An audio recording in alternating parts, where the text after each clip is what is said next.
naik lagu masuk ruang.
Terima kasih karena Engkau masih memberikan kami kesehatan ya Tuhan, dan Engkau masih membimbing kami sampai saat ini.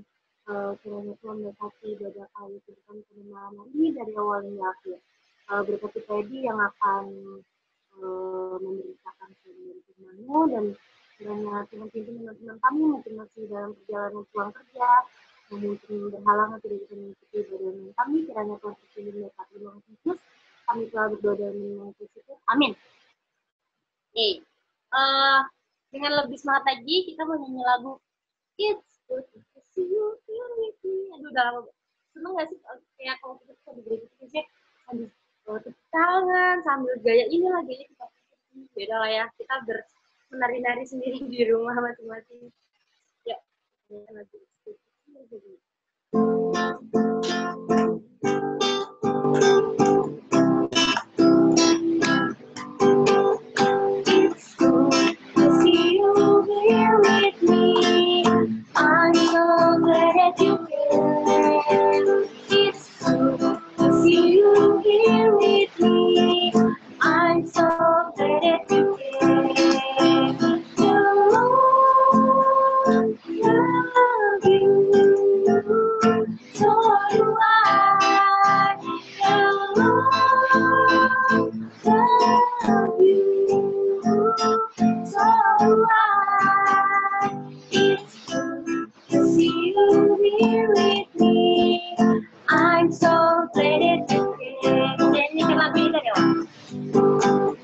It's Good to See You Here With Me.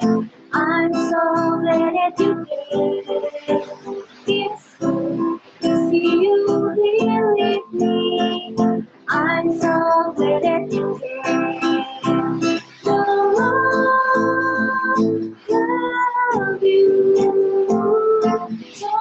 love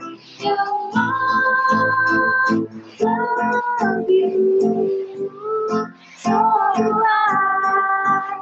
It's cause you here with me. I'm so glad that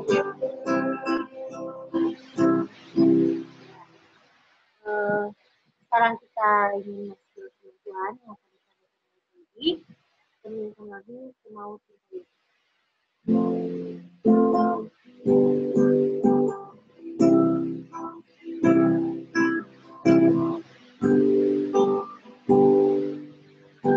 Mau cinta Yesus selamanya. Mau cinta Yesus selamanya.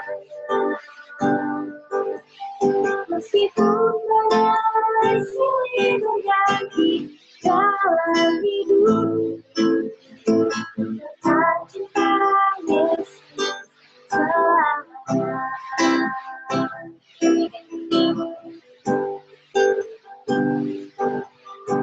Mau cinta Yesus selamanya. Mau cinta Yesus selamanya. Meskipun badai silih berganti dalam hidup, tetap cinta Yesus selamanya.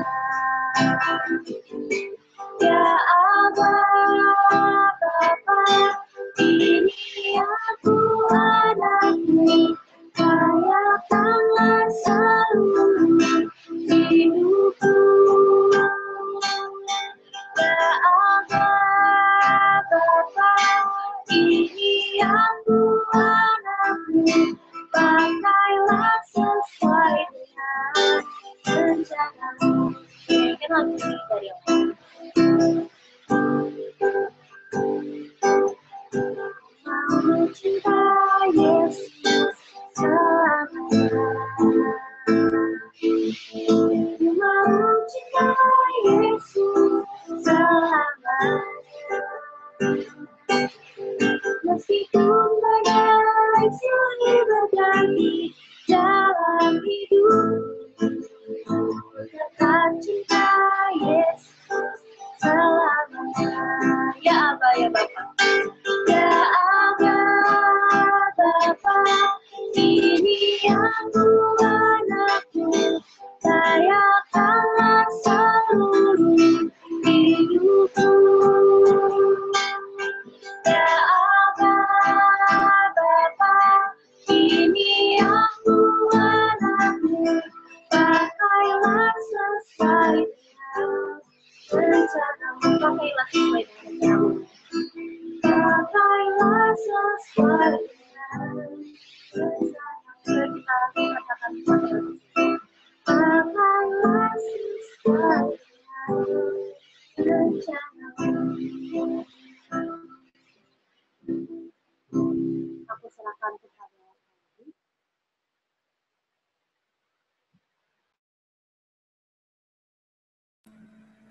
Iya, mari kita berdoa sebelum kita bersama-sama merenungkan sebagian firman Tuhan. Bapa di surga, kami bersyukur bahwasanya di malam hari ini kami berkesempatan untuk kami boleh mendengar dan merenungkan firman-Mu. Biarlah kami boleh seperti Maria, belajar pada Tuhan, duduk di bawah kaki Tuhan, dan boleh mendapat berkat dari firman yang boleh kami renungkan di malam hari ini. Berkati setiap kami ya Tuhan, dan kami juga berdoa untuk rekan-rekan kami yang sedang dalam perjalanan untuk kesibukan mereka. Kalau mereka berkesempatan bergabung, ini menjadi satu berkat bagi kami semua. Terima kasih Tuhan. Di dalam nama-Mu Yesus Kristus kami berdoa. Amin.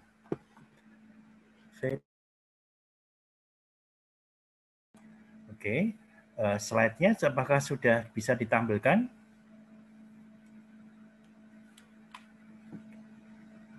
Kalau nggak ada, pakai punya saya boleh.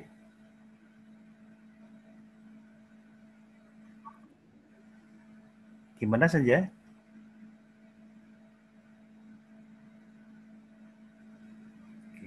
bagus.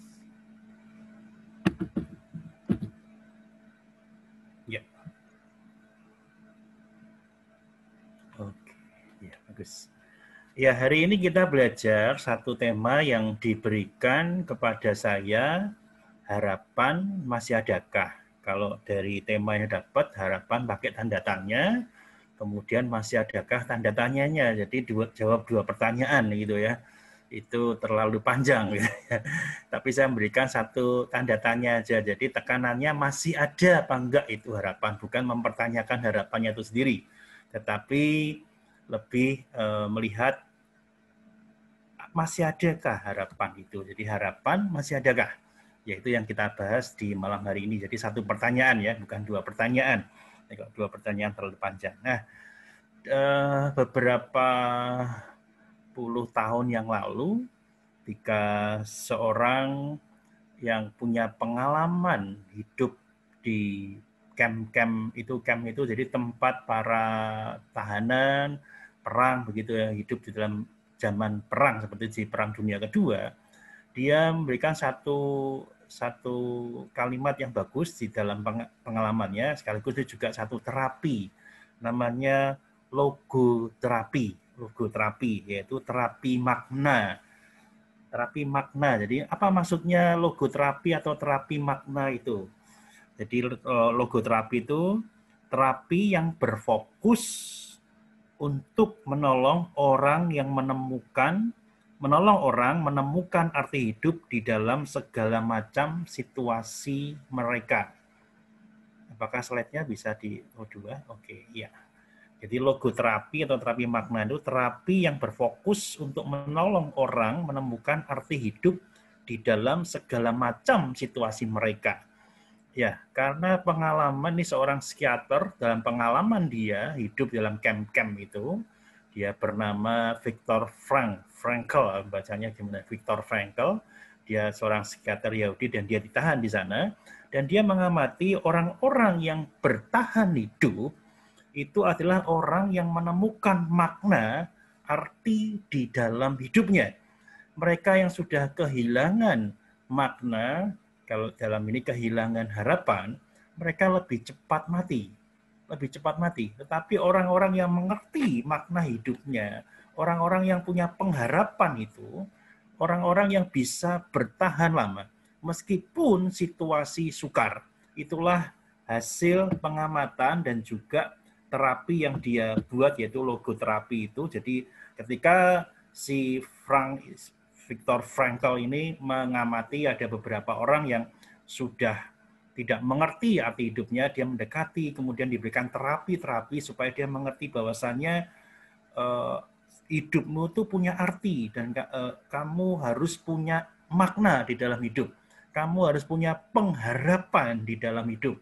Jadi manusia, bukunya yang terkenal yaitu Man Search for Meaning. Jadi manusia mencari arti, mencari arti hidup. Manusia yang dapat menemukan arti dan alasan untuk hidup, meski ada dalam kesusahan, akan menolong mereka atau orang-orang untuk dapat terus bertahan hidup. Nah, sampai di sini kita melihat betapa pentingnya sebuah pemaknaan hidup atau arti hidup di dalam setiap kita. Saya memberi contoh karena ini konteksnya adalah youth, satu studi, dua bekerja. Kenapa kita studi itu meskipun berat, kadang hujan, ya banjir, kita masih berangkat sekolah. Tapi sekarang puji Tuhan nggak ada yang ke sekolah gitu ya, senang karena di rumah semua gitu ya. Kalau dulu kita hujan, panas, tetap ke sekolah bukan? Sampai di sekolah kita nggak buat tugas, kita diberi tugas tambahan. Jadi istilahnya dihukum dengan tugas tambahan. Tapi kenapa masih sekolah? Kadang ada guru-guru yang galak di zaman yang lampau dipukul, termasuk yang mengalami murid yang dipukul oleh guru gitu ya. Kemudian kita sampai di sekolah atau tempat kerja, kita ketemu dengan orang-orang yang jengkelin kita, kemudian orang-orang yang membuat kita frustasi, kita merasa bahwa kita disakiti. Kenapa kita tetap sekolah dan tetap bekerja? Karena kita tahu kalau tanpa sekolah, kita mau apa nanti hidup ke depan? Nah, inilah pentingnya kita menemukan arti, makna, alasan kenapa kita bertahan hidup sampai sekarang.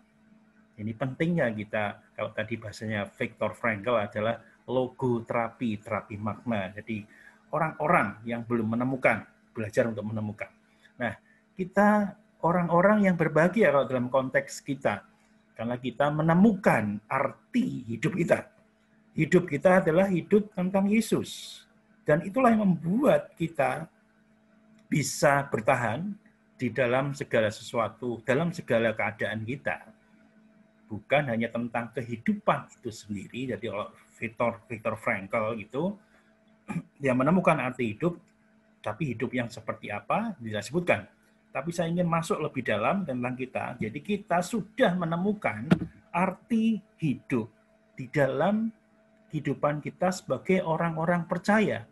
Kita orang yang diberkati Tuhan, karena Tuhan mau mati bagi kita. Dan itu harganya tak ternilai. Ketika kita belum menjadi tebusan Tuhan, kita akan terus memakna hidup. Betapa banyak orang-orang yang sampai sekarang yang belum mengenal Tuhan. Mereka mencari pemaknaan hidup. Mencari pemaknaan hidup. Saya kasih gambaran seperti ini. Kita lahir, oke, kita nggak ngerti apa-apa. Oh, dulu kita nangis, kita juga nggak ngerti, bukan? Namanya nangis masih kecil, masih lahir gitu kan, kita nggak ngerti. Kemudian kita udah mulai besar, kita udah mengerti nih, orang tua kita siapa, saudara kita siapa, kemudian kita sekolah, kita mengalami hal seperti itu. Kemudian setelah sekolah kita bekerja nanti. Kemudian saat bekerja, kita yang normal, kita juga menikah di sana dan tetap bekerja gitu ya. Kemudian kita punya anak, dan kemudian kita sampai besar. Nah, anggaplah kita berandai-andai dan harapannya kita orang yang sukses. Kita punya segalanya, tapi kita tidak punya pemaknaan hidup. Jadi kita bisa mencari segala sesuatu, mendapatkan segala sesuatu, tapi terus kita bingung setelah kita cari harta yang banyak, tapi terus hidup kita apa ya? Dan lebih lagi ketika sadar bahwa setiap manusia itu akan mati, maka lebih bingung lagi. Sebenarnya kita harusnya bagaimana? Beberapa penemuan terbaru itu juga sebenarnya udah lama gitu, penemuan terbaru sekarang manusia bisa bertahan hidup sampai ratusan tahun. Caranya gimana? Jadi manusia itu dibungkus dengan semprotan nitrogen cair gitu ya. Jadi kalau nitrogen cair benda atau yang disemprot nitrogen cair itu dia akan membeku, karena itu di bawah 0 derajat sampai berapa derajat di bawah 0 derajat gitu ya, dia akan membeku. Tapi ketika dibuka pecah gitu. Nah, manusia sekarang sudah menemukan. Jadi dengan proses nitrogen cair yang disemprotkan ke manusia dengan cara yang khusus, nanti kalau dibuka 100 tahun lagi, itu manusia bisa hidup lagi. Tapi tanya kepastiannya, sekarang tanya kepastian, apakah yakin ketika nanti dibuka masih hidup atau mungkin sudah mati gitu. Mereka sekarang juga bingung. Oh iya ya, nggak tahu apakah mati atau hidup. Karena sesungguhnya ketika mengerti bahwa kehidupan itu bukan soal pengawetan tubuh, tapi yang mengerti bahwasanya ketika orang mati itu adalah rohnya lepas dari tubuh, tidak menyatu lagi, lah itulah kematian. Dan roh tidak bisa dibungkus dengan nitrogen cair. Nah, itulah manusia untuk bertahan hidup. Jadi untuk bertahan hidup mereka bingung sebenarnya, mencari pencarian hidup itu susah. Kita sudah sukses, sudah punya segalanya. Kalau mati kan ditinggal semua. Buat apa kita kerja capek-capek? Kalau mati ditinggal semua.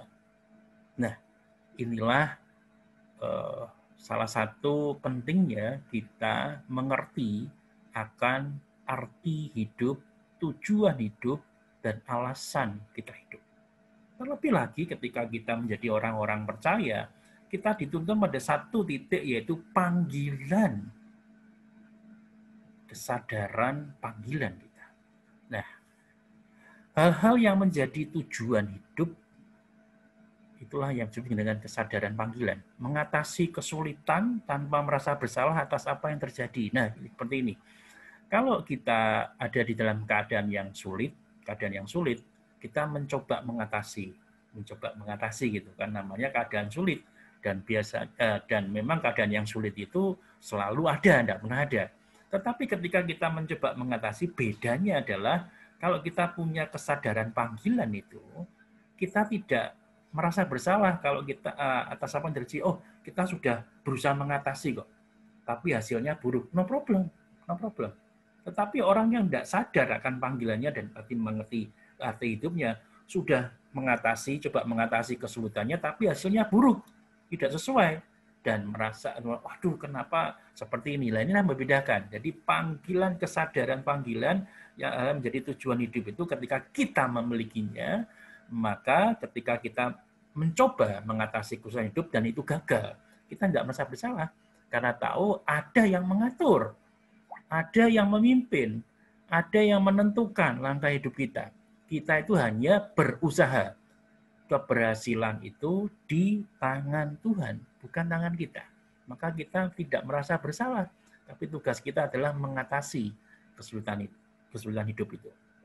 Kemudian meyakini panggilan hidup dapat menolong diri untuk berkata tidak kepada hal yang dirasakan bukan menjadi panggilan diri, sehingga terhindar dari keletihan. Dan berikutnya, orang yang sadar akan panggilannya adalah orang yang kuat. Yang maksudnya seperti ini, kalau kita sadar kita punya panggilan hidup yang jelas, kita bisa mengatakan, oh enggak, bukan semua itu diterima, bukan. Tetapi bagian ini tidak. Bagian ini saya mau. Bagian ini saya setuju. Bagian ini saya tidak setuju. Jadi karena kita punya panggilan hidup. Jadi contoh seperti ini. Kalau ditanya apakah kita anak Tuhan, jawaban kita jelas, anak Tuhan begitu kan. Ayo nyuri yuk. Mau enggak? Kita kan berpikir kan, enggak dong. Nah, itulah kita menolong diri untuk berkata tidak. Karena itu bukan panggilan saya. Saya ini anak-anak Tuhan. Maksud saya nyuri. Ayo, kita melakukan sesuatu yang menurut kita itu bukan dituntut oleh firman Tuhan. Kita bisa berkata tidak. Kenapa kita berkata tidak? Karena kita mengerti panggilan hidup kita. Kalau tidak, semua yang terjadi di dunia ini yang dikatakan sekarang dunia relativisme, ketika bicara relativisme, semua itu benar dan semua itu salah. Tapi kalau boleh dikatakan, semua itu benar. Itu relativisme. Jadi relativisme lebih cenderung kepada semua itu benar. Tapi juga bisa dikatakan di sisi yang lain, semua itu salah. Tapi kecenderungannya adalah semua itu benar. Oke lah, di sini boleh, di sana boleh, lakukan ini, oke, nggak masalah, lakukan ini nggak masalah. Itu relatif. Jadi kalau bicara dalam dunia relatif, semua itu boleh. Semua itu boleh. Jadi kalau kita bicara orang-orang percaya, kita bukan dunia yang relatif. Kita bukan iman yang relatif. Tapi kita iman yang pasti di dalam Tuhan. Jadi ini penting buat kita, anak-anak youth GKMI Pengharapan, pemuda-pemudi yang tangguh di dalam Tuhan, kita bukan paham relativisme. Kita adalah anak-anak Tuhan yang jelas punya panggilan hidup, mengerti dan sadar akan panggilan kita. Maka kalau kita sadar, sungguhnya kita adalah orang yang kuat. Kenapa? Karena kita mengerti kesadaran panggilan kita. Hari ini dunia juga sedang bergumul, bukan hanya kita, tetapi dunia bergumul. Bagaimana menghadapi dunia yang begitu keras di tengah terpaan paham-paham yang begitu luas sekali. Kalau kita nggak punya kesadaran panggilan itu, kita akan terbawa. Dan kita tidak mengerti. Saya punya pengalaman karena saya sekolah bukan di sekolah Kristen. Bahkan bukan sekolah nasional, bukan sekolah nasional semua agama kan masuk begitu ya. Kemasannya semua agama masuk, ya betul. Tapi sekolah yang saya jalani sampai dengan SD kelas 6 itu lebih cenderung pada satu aliran tertentu, yang punya tuh aliran tertentu. Maka dia memberikan sekolah nasional, semua agama boleh. Nah saya ikut salah satu agama karena saya harus punya agama. Tapi ketika dibimbing dalam sekolah itu, saya sadar bahwasanya sekolah saya cenderung pada pemilik pada sekolah itu. Jadi satu aliran khusus. Bukan bertentangan dengan negara, tidak. Tapi itu bukan agama. Dan dibawa ke sana ketika SD kan juga nggak ngerti, tapi ngerti ini kok rasanya kok aneh ya. Bukan Kristen, bukan Katolik, bukan Islam, tapi ini satu aliran tertentu. Nah, lebih tidak mudah lagi gitu kan. Tapi ketika saya ke waktu itu juga saya sudah punya agama, saya sadar, oh ini bukan bagian saya meskipun saya sekolah di tempat itu. Itu satu tantangan bagi kami yang bersekolah di sana. Dan saya punya teman, dia sebenarnya sudah punya agama, tetapi pada waktu dia ngikutin acara di luar agama dia, termasuk dengan teman-teman, dia betapa mudahnya, selalu contoh, dia mencari dukun-dukun, mencari orang-orang pinter, belajar ilmu kebal, belajar ilmu apa segala macam seperti itu. Wow. Dan sekarang orangnya gila. Karena terlalu banyak ilmu gitu. Dan dia belum menemukan sebetulnya hidupnya itu panggilannya apa nggak tahu, karena belajar ilmu yang nggak jelas, hanya dia nggak kuat, stres yang jadi gila. Belum sekarang nggak mau ketemu, tapi sudah ketemu lama dia sudah stres gitu ya. Nah, inilah saya ingin mengatakan pada teman-teman anak-anak youth GKIP Pengharapan, pentingnya kita pun mengerti arti tujuan hidup kita dan kesadaran akan panggilan itu. Kita anak Tuhan. Kita dipanggil khusus menjadi anak Tuhan. Dan kita bisa mengatakan tidak pada hal yang membuat kita jauh daripada Tuhan. Kalau kita bisa mengatakan tidak, artinya kita nggak capek. Semua itu, wah itu betul ya, itu betul ya, itu betul ya, itu betul ya, itu betul. Kita pusing. Enggak, kita udah punya. Nah, ini penting. Jadi kita yang sadar dari panggilan, kita adalah orang-orang yang kuat. Orang-orang yang kuat. Kuat apa? Kuat di dalam iman. Dan kalau kuat dalam iman, kita punya prinsip hidup. Nah, inilah bagian kita. Orang yang kuat itu memiliki kesadaran akan pengharapan. Nah, udah mulai masuk ya. Orang yang kuat itu punya atau memiliki kesadaran akan pengharapan. Jadi ini yang membuat pengharapan itu ada. Bukan dipertanyakan lagi. Kalau kita orang itu kuat, artinya adalah kita punya pengharapan. Tanpa pengharapan, hidup kita tidak berarti. Nggak berarti. Jadi justru pengharapan itu ada lebih dahulu. Kenapa? Karena hidup yang kita jalani adalah hidup yang tidak pasti. Iman kita pasti, tetapi hidup kita tidak pasti. Dan disitulah pengharapan itu penting. Jadi pengharapan ini dimiliki oleh orang-orang yang kuat. Kuat apa? Kuat berakar dan beriman dalam satu iman tertentu.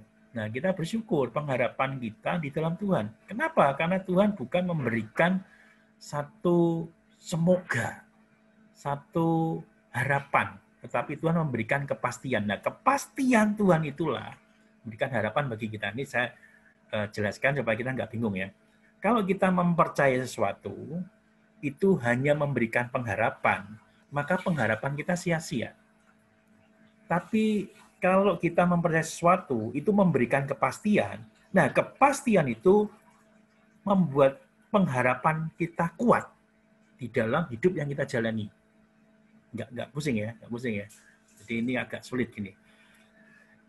Ketika kita mempercayai sesuatu, yang kita percaya itu cuma memberikan harapan. Maka kita yang percaya pada hal itu hanya pengharapan, istilahnya kita diberikan PHP, pengharapan palsu atau pengharapan belum jelas, karena hanya pengharapan. Tapi berbeda kalau apa yang kita hidupi, kita imani, itu memberikan kepastian, maka hidup kita adalah hidup yang sekarang berpengharapan kepada masa depan, dan itu pasti. Nah, itu maksudnya.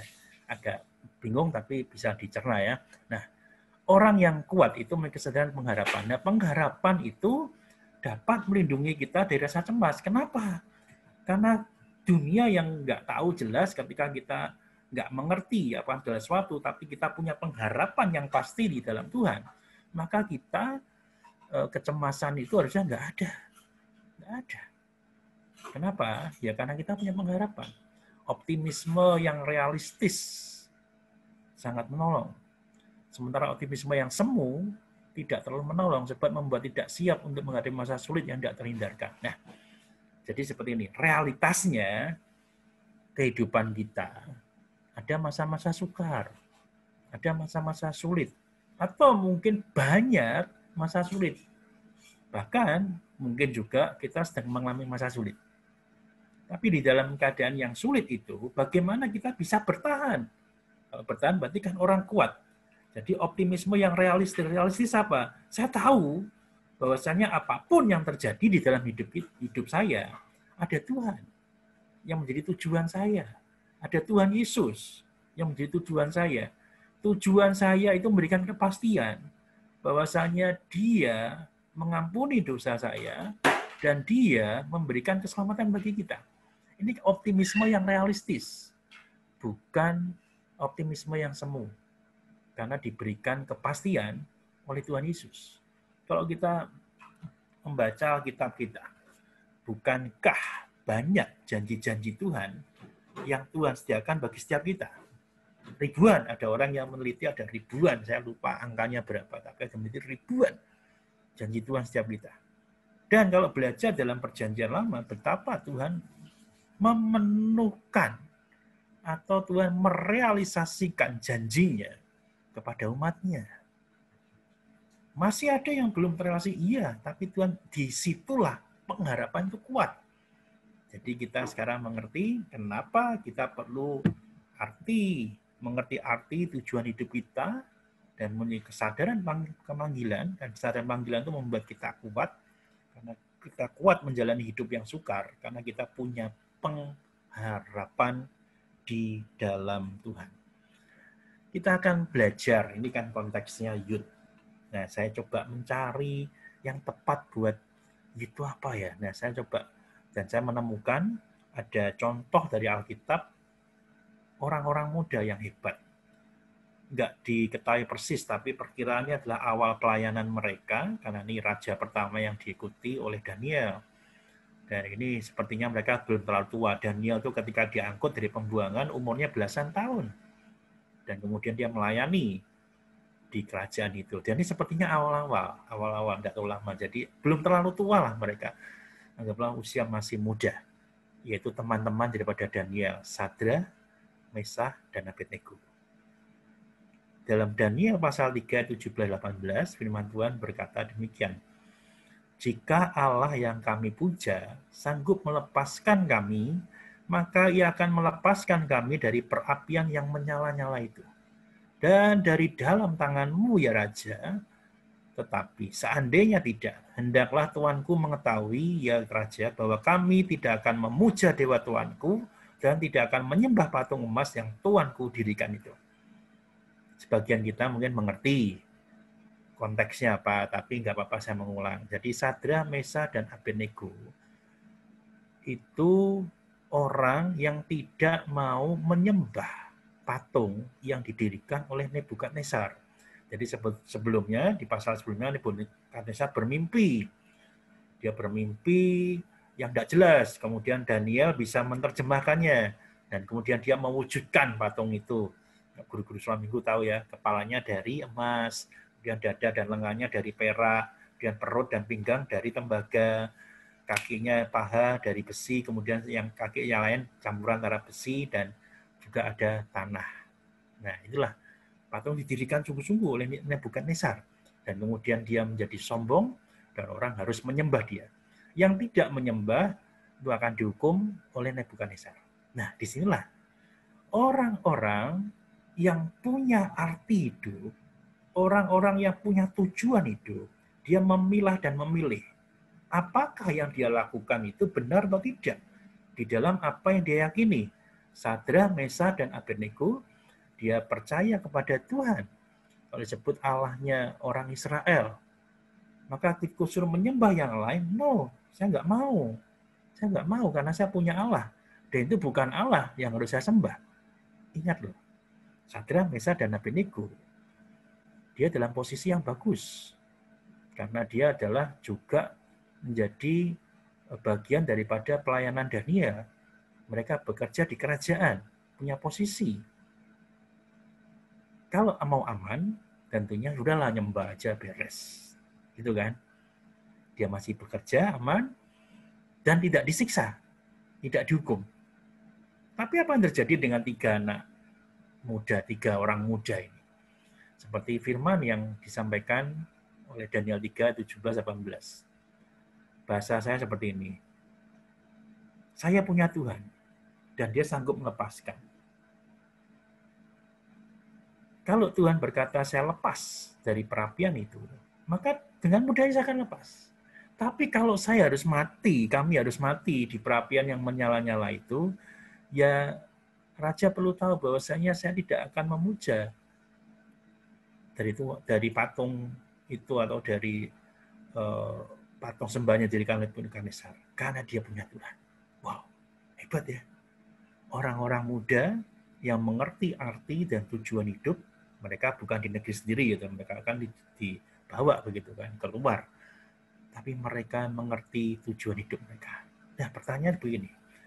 Mereka mengerti. Andekan ini mereka benar-benar mati. Sia-sia kalau mereka mempercayai sesuatu yang tidak pasti begitu kan. Tapi inilah yang menjadi pengharapan mereka. Mau hidup, mau mati, no problem buat mereka. Karena mereka berpengharapan yang pasti di dalam Tuhan. Inilah sesuatu kekuatan bagi kita. Bagi kita untuk belajar. Kalau tema kita harapan, masih adakah? Saya ingin mengatakan pada kita semua, harapan itu ada. Ada dalam siapa? Ada dalam orang-orang yang percaya pada Tuhan. Kalau saya mengatakan demikian. Kalau kita punya pengharapan di dalam Tuhan, maka hidup yang kita jalani, baik itu senang, baik itu susah, baik itu hidup yang menurut pandangan orang diberkati dengan banyak berkat, atau kita menjalani kehidupan yang susah, no problem, nggak ada masalah buat kita. Karena kita punya pengharapan yang pasti. Kalau Tuhan memberkati kita gampang kan? Gampang banget. Oh, bumi diciptakan, alam semesta diciptakan, Tuhan berbicara. Maka jadilah. Jadi kalau hari ini, detik ini Tuhan berbicara pada kita. Hai Edi, kamu diberkati Tuhan. Selesai, berkati saya. Hai Karin, kamu diberkati gitu kan. Veve, diberkati, kamu diberkati. Hai Gerard, kamu diberkati gitu ya. Apalagi nih ya. Antonia, hari ini kamu diberkati. Senja, hari ini kamu diberkati. Selesai. Dan semua diberkati. Tapi itu bukan tujuan kita. Kebendaan itu bukan tujuan kita. Tujuan dan hidup kita adalah tentang Tuhan itu sendiri, sang sumber daripada segalanya. Maka saya bisa membayangkan anak-anak muda Sadra, Mesa, dan Abednego ketika dia menghadapi raja. Ini kalau membaca bahasanya ini kan bahasa orang yang berani gitu ya, menentang raja. Gitu. Raja marah. Perapiannya dipanaskan 7 kali lipat. Jadi ayat sebelumnya, ayat sudahnya raja marah. Maka perapian bukan hanya perapian, betul dipanaskan 7 kali lipat. Orang-orang yang mau melempar mereka itu kebakar mati. Mau melempar itu, yang ngantar itu mati. Jadi Sadra, Mesa, dan Abednego meskipun dengan kalimat yang gagah perkasa, gitu ya, ada ketakutan? Tidak ada. Tapi pengharapan mereka di dalam iman mereka itu, mereka tidak menyebut hasil. Andaikan harus mati pun, mereka tetap berpengharapan di dalam Tuhan. Pengharapan yang pasti. Pasti kenapa? Karena mereka punya keselamatan di dalam Tuhan. Allah mereka jauh lebih besar dari patung sesembahan itu. Patung sesembahan tidak bisa menyelamatkan. Atau disembah apapun tidak bisa menyelamatkan. Karena patung itu buatan manusia. Tapi manusia dibuat oleh Tuhan. Makanya ada orang Sadra, Mesa, dan Abednego tidak mau menyembah.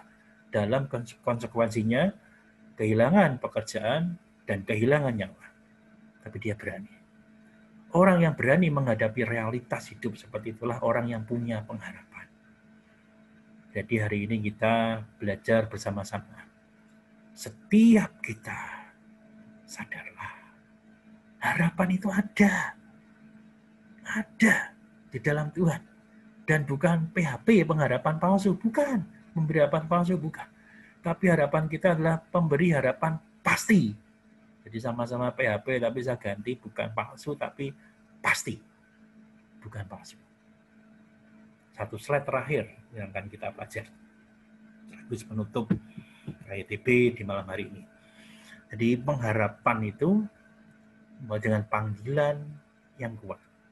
Panggilan yang kuat. Kalau kita sadar, kita dipanggil sebagai anak-anak Tuhan, maka itu satu modal yang besar bagi setiap kita. Kita nggak akan ragu mengatakan bahwasannya pengharapan itu ada.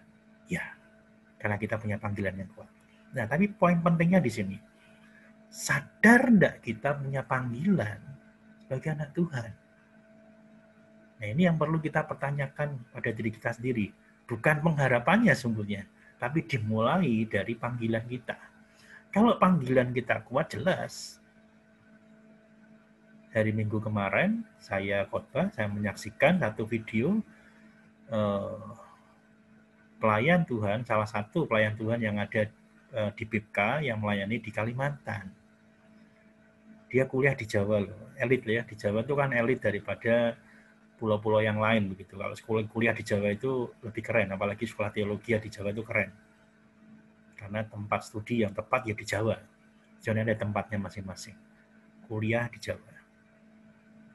Dia ambil pelayanan, mendapat pelayanan di Kalimantan. Kalimantannya busuk atau apa, pelosok. Dan di daerah air yang jauh dari kota sekian lama, dan itu sulit sekali. Dan dia mau melayani. Kenapa? Karena dia sadar panggilannya adalah panggilan melayani. Melayani Tuhan. Bukan panggilan untuk mencari uang. Panggilan melayani. Di mana Tuhan menempatkan, dia berangkat. Itulah panggilan. Nah, kalau kita sadar akan panggilan kita, jadi artinya ketika kita tidak pernah kepingin atau merencanakan ada di GKMI Pengharapan, dan sekarang kita kumpul di GKMI Pengharapan, inilah panggilan kita. Kita gumuli panggilan kita, dan kita seriusi panggilan kita, dan kita lakukan panggilan kita. Panggilan yang kuat. Dengan panggilan yang kuat, kita tahu arti hidup, dan kemudian kita dewasa dalam bersikap. Jadi menghadapi kesulitan. Ingat, pengharapan itu ada. Pengharapan itulah yang membuat kita semakin dewasa di dalam bersikap. Satu pelajaran yang penting ketika kita ada dalam kesulitan, yaitu yang tidak nampak, tapi sadar itu ada. Bahwasanya dengan adanya kesulitan itu membuat kita kuat, membuat kita belajar bagaimana cara mengatasi kesulitan. Bukan untuk menyerah, karena nggak ada pengharapan. Kenapa sekarang kalau kitanya sekarang COVID-19 ini, apakah kita berlalu begitu aja? Kita menjalani begitu aja? Tidak, bukan. Kita punya pengharapan. Presiden kita sudah mengingatkan, nanti kalau vaksin ketemu, ya kita nggak perlu pakai masker lagi. Iya, betul. Dan itulah pengharapan. Yang membuat kita mampu, sampai sekarang kita maskeran terus, tidak apa-apa. Kemana-mana. Tapi pengharapan satu ketika, dan Indonesia tidak lama lagi, sepertinya awal tahun 2021 sudah punya vaksin. Tadi saya membaca ini sudah uji coba vaksin yang ada di Jawa Barat, itu sudah masukkan vaksin yang kedua, suntikan yang kedua tepatnya. Wah, ini bulan Agustus loh, sudah suntikan yang kedua. Jadi proses kita arahnya jelas, itulah pengharapan. Nah, kita sadar bahwa kita punya pengharapan yang kuat di dalam Tuhan, maka kita dewasa dan bersikap. Kesulitan itu untuk kita hindari, tetapi kita belajar dari kesulitan dan kita tahu cara mengatasi kesulitan. Nah, dewasa dan bersikap. Kemudian yang tidak boleh kita lupakan lagi, ketika kita sadar berpengharapan di dalam Tuhan, kita bersedia pikul salib Tuhan. Pikul salib. Ini yang penting. Bersedia pikul salib Tuhan. Terus tanya, apa kita perlu bikin kayu? Enggak, itu kan bahasa yang hurufiah. Maksud saya bukan yang hurufiah. Itu adalah kita memikul salib kita masing-masing. Salib kita masing-masing. Saya percaya bahwa setiap kita punya salib masing-masing. Kalau kita nggak punya salib, mari kita coba kita tanya pada Tuhan. Apakah Tuhan kenapa nggak ada salib buat saya gitu ya? Saya ingin membuktikan kita punya salib yang kelihatan besar. Salib itu apa? Iya, itu penderitaan, kesulitan, sakit, penyakit. Itu salib kita. Kita bukan jadi orang yang berhasil menurut pikiran kita, itu salib kita. Tapi yang lain, saya ingin mengatakan, ketika kita percaya sama Tuhan, ketika kita dibatasi oleh sesuatu, itulah salib kita. Saya bincang-bincang dengan teman-teman saya gitu ya. Kemudian tanya, jadi pendeta itu bagaimana? Ya harus pikul salib. Jelas kalau kita mengatakan pikul salib, ya.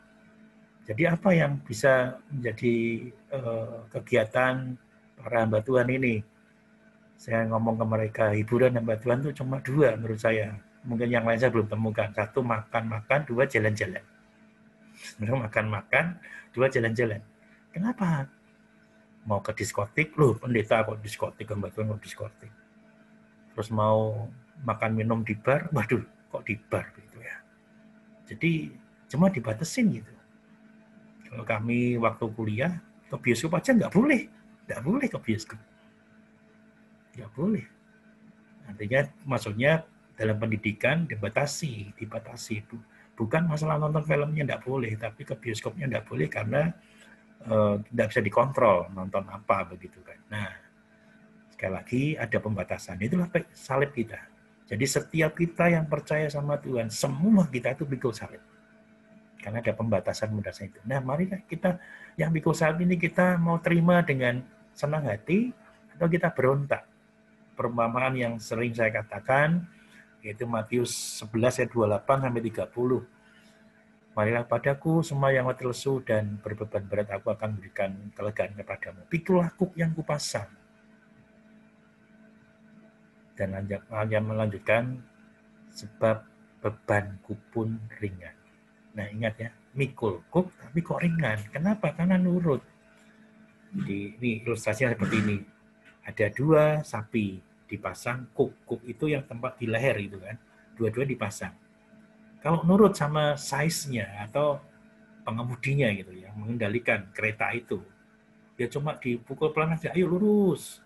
Kanan ditarik, kanan, kiri. Tapi coba kita nggak nurut sama Tuhan. Kita harusnya nurut sama Tuhan, tapi nggak nurut. Disuruh lurus, kita berhenti. Dipukul semakin banyak, bukan?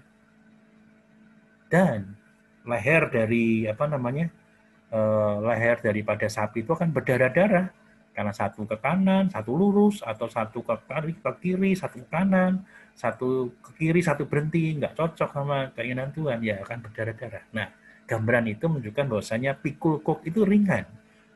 Ringan karena kita nurut Tuhan. Jadi penderitaan, kesulitan itu tidak menghilangkan pengharapan kita pada Tuhan. Tapi ingat, kita pikul salib kita. Ringan kalau kita menurut pada Tuhan. Jadi percaya kuasa Tuhan. Itu penting kita memahami percaya kuasa Tuhan itulah pengharapan terbesar di dalam kita. Pengharapan yang pasti di dalam Tuhan. Dan poin yang penting lagi adalah pengharapan itu tidak pernah mengecewakan. Ini bukan pengharapan palsu.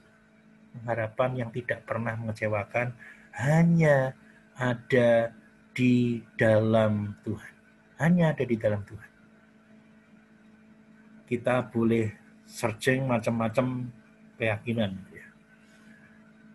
Tapi tidak ada yang memberikan satu kepastian di dalam hidup manusia. Setelah kita mati, berakhir hidup kita mau kemana? Tidak ada yang memberikan kepastian. Hanya di dalam Tuhan. Di dalam Tuhan Yesus yang memberikan kepastian. Nah, kekecewaan kita ini, saya bukan ini yang akan datang. Bukan waktu sekarang. Jadi satu konteksnya yang akan datang. Bahwa ada satu kepastian yang pasti di dalam Tuhan. Maka kita nggak pernah kecewa. Apapun yang terjadi pada saat kita saat ini, kita bisa menjalaninya dengan happy-happy. Yang saya ceritakan kemarin, ada orang hamba Tuhan BIPKA itu, dia melayani satu tempat yang terpencil di BIPKA. Dia waktu itu diwawancara, belum lama dia menceritakan. Dia punya ikan yang dipelihara karena dia kan banyak sungai gitu ya. Dia punya ikan 500 biji di satu tempat, diracun sama orang yang nggak suka dengan kekristenan. Karena tahu dia hamba Tuhan. Mati 500 ekor. Tapi buat dia, bukan untuk saya marah sama Tuhan. 500 ikan itu bisa dicari lagi. Tapi pelayanan dia, iman pada dia, tidak pernah berubah. Saya belajar banyak, dan kita belajar banyak. Itulah pengharapan yang tidak pernah mengecewakan. Keadaan yang buruk bagi kita bukan untuk kecewa pada Tuhan. Keadaan yang tidak baik pada kita bukan untuk kecewa pada Tuhan.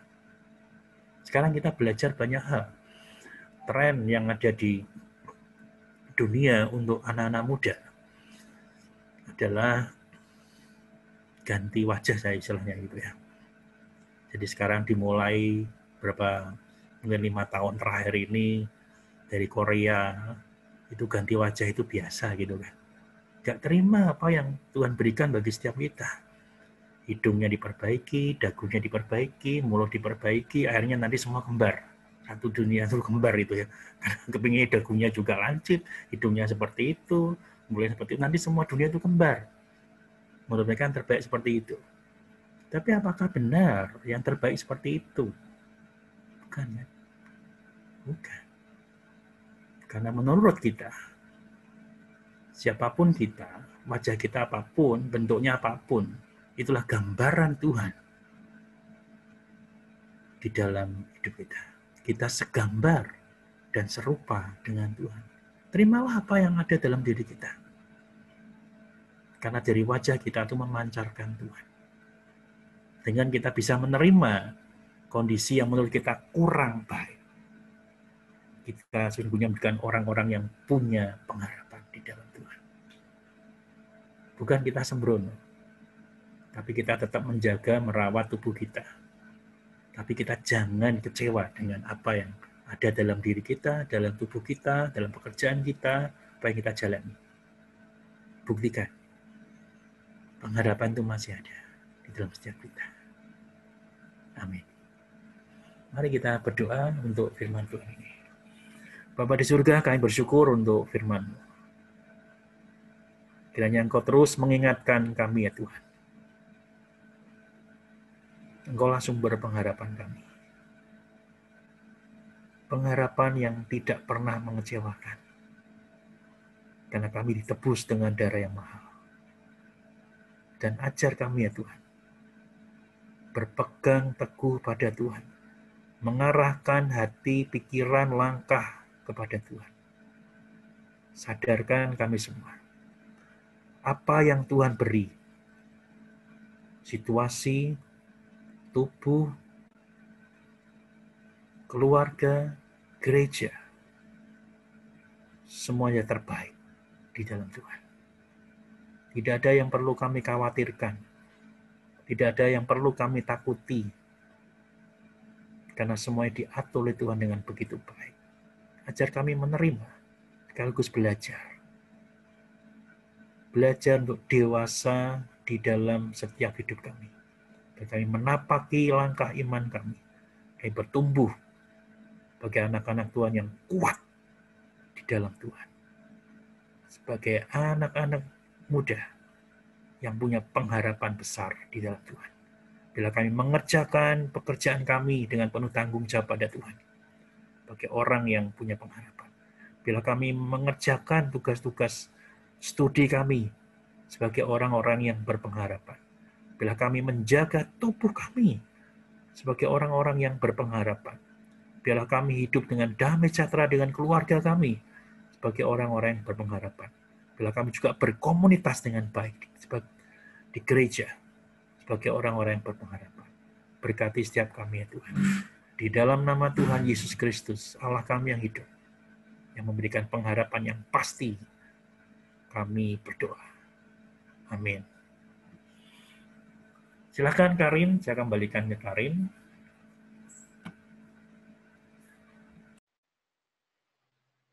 Terima kasih ini buat firman Tuhan yang telah disampaikan. Mari teman-teman kita merespon firman Tuhan dengan menyanyikan lagu kehidupan.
Mari kita berdoa. Tuhan Yesus, terima kasih karena Kau memimpin ibadah di kami pada malam ini berjalan dengan lancar ya Tuhan. Kami berdoa ya Tuhan, teman-teman kami yang mungkin belum bisa hadir pada malam ini, di berikutnya semoga bisa ikut bersama kami ya Tuhan. Berdoa juga ya Tuhan untuk anak-anak pengharapan, kiranya Tuhan selalu pimpin dalam setiap kegiatan anak-anak yang mungkin studinya yang di Indonesia ataupun di luar, kiranya Tuhan selalu pimpin mereka dimanapun mereka berada ya Tuhan. Berdoa juga ya Tuhan untuk keluarga Pak Edi yang akan menjalankan jalan Semarang, kiranya Tuhan pimpin keluarga ini ya Tuhan sampai di Semarang dengan selamat. Berdoa juga ya Tuhan untuk pertemuan-pertemuan mungkin yang digunakan oleh anak-anak, kiranya Tuhan pimpin mereka dalam pertemuan yang terima kasih banyak Yesus, kami telah berdoa dengan bersyukur, amin. Yeay, thank you semua. Terima kasih Karin, silakan. Ya, selamat sore ya Pak Edi. Ya, terima kasih Antonia. Ya. Nia, halo. Halo ya. Kemarin sudah download yang apa namanya ibadah anak? Ibadah anak kan udah di-upload ya? Oh iya ya, saya lupa ya. Oke. Oke, saya lupa. Saya belum hapus filenya. Saya mau hapus file, nggak muat. Nanti saya kasih linknya kamu ya, yang untuk RTITB ini ya. Iya. Oke Nia, terima kasih. Terima kasih untuk